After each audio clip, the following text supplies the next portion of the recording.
What's up, guys? We're coming to you from the Grand Canyon, and as you saw, we took this epic helicopter tour yesterday where we just like ripped over the canyon and got some amazing views that really blew our minds. Kind of a mutual birthday gift to ourselves to go and see the Grand Canyon in that way. Yeah, we were only at the Grand Canyon for a really short period of time.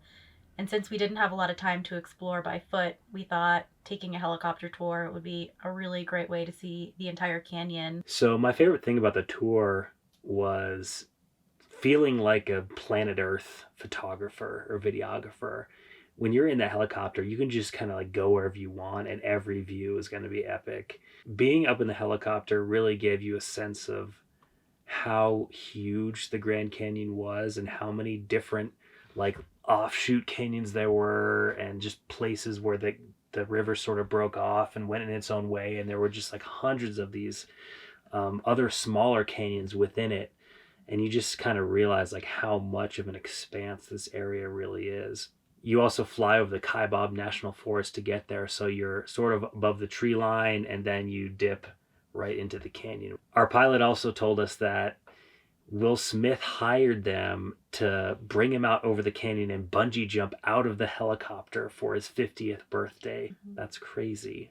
I want to do it. Sure, it's no big deal, and people do that all the time, right? It's like, it's easy. So we chose to fly with Maverick Helicopters. They use these helicopters called EcoStars, and it's kind of set up in a way where it's meant for viewing. We really did feel like we were in this giant fishbowl in the air, and you could just see 360 all around you, and that made the experience just really breathtaking. About 30 minutes into the flight, I was starting to have a hard time, and I got sick on the helicopter, but it did not spoil the experience for me. The pilot was really chill. He just he saw what was going on and just kind of like slid me the bag, and I don't think anybody really noticed. I think I was like pretty low key about it. I tried not to get like GoPro footage of her puking. I was just like, oh no, we're gonna look over here. Yeah, that's like, not.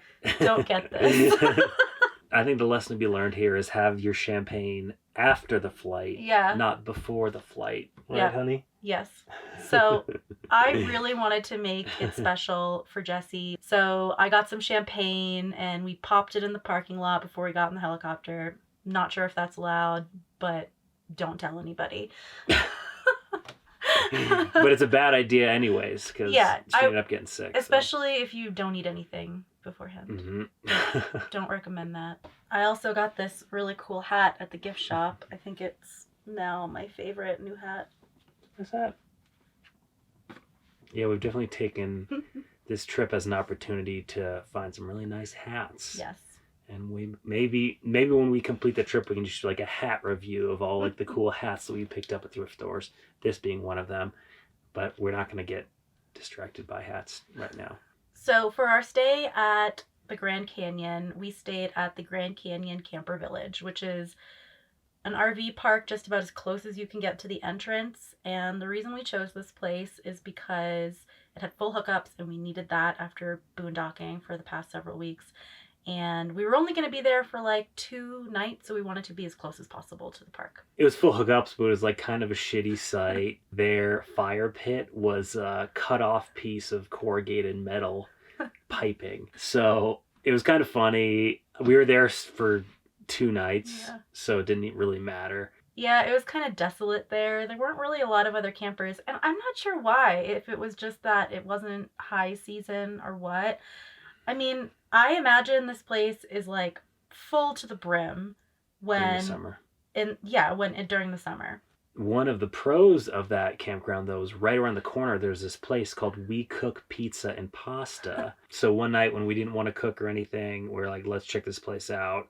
And it was just what the doctor ordered. Yeah, the best part about it was that it was walking distance Yeah, from our sure. RV. For sure. So we also took some time to walk around the Grand Canyon and some of the overlooks and do a little hike there. And I was so spooked. I think I was the one who was like sitting back, and Christina would go out on these like cliffs and just like look over the edge. I was like, oh my God.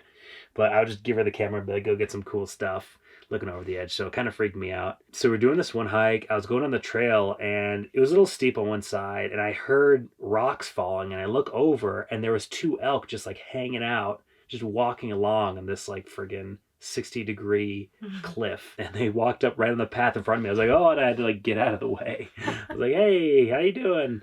It's interesting. So I always thought that when I went to the Grand Canyon, I would be super spooked. But as it turns out, even though you're at the edge on a lot of spots, there's still some rock underneath you. So I felt okay kind of getting out to the edge. And I'm not that much of a daredevil.